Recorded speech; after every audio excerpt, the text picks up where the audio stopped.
Halo warga sipil, di dalam dunia pendidikan tentunya kita tidak jarang melihat pengajar memberikan materi kepada peserta didik dan peserta didik memberikan pendapatnya tersendiri kepada pengajar.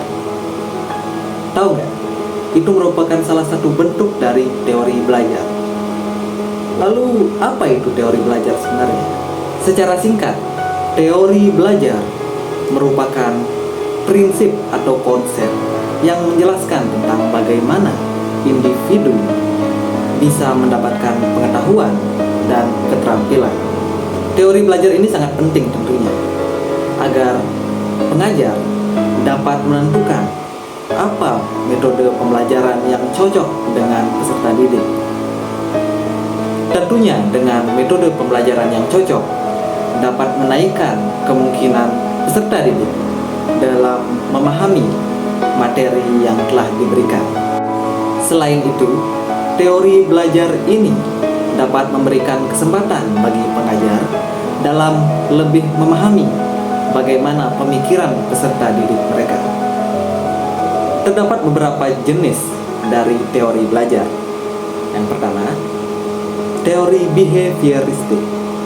Teori ini fokus pada perubahan perilaku sebagai hasil dari stimulus dan respon. Contoh dari penerapan teori belajar ini yaitu pengajar memberikan materi, latihan, ataupun pengulangan yang kemudian peserta didik memberikan respon berupa menjawab, menghafal, ataupun mempraktekkan. Teori belajar ini memiliki kelebihan dan kekurangan. Kelebihannya yaitu adalah dapat melatih disiplin dan cepat dalam mengubah perilaku. Namun kelemahannya yaitu kurangnya kreativitas dalam peserta didik. Teori yang kedua yaitu teori kognitif, di mana teori ini berfokus pada pemahaman dan struktur kognitif siswa.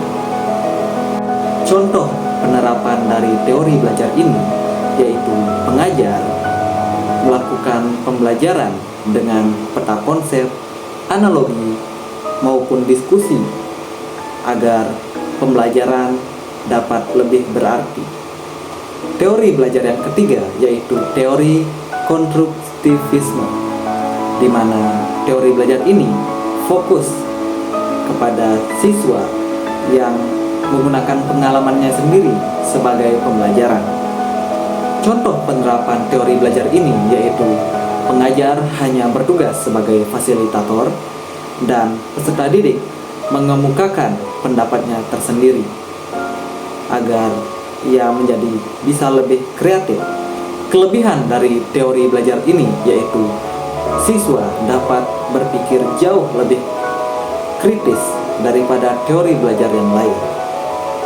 Namun juga memiliki kekurangan yaitu proses pembelajarannya yang akan menjadi lumayan lama.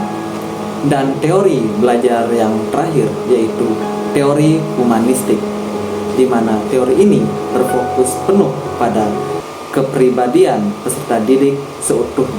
Contoh penerapan teori ini yaitu pengajar memberikan fasilitas terbaik agar peserta didik dapat sepenuhnya merasa senang dan termotivasi.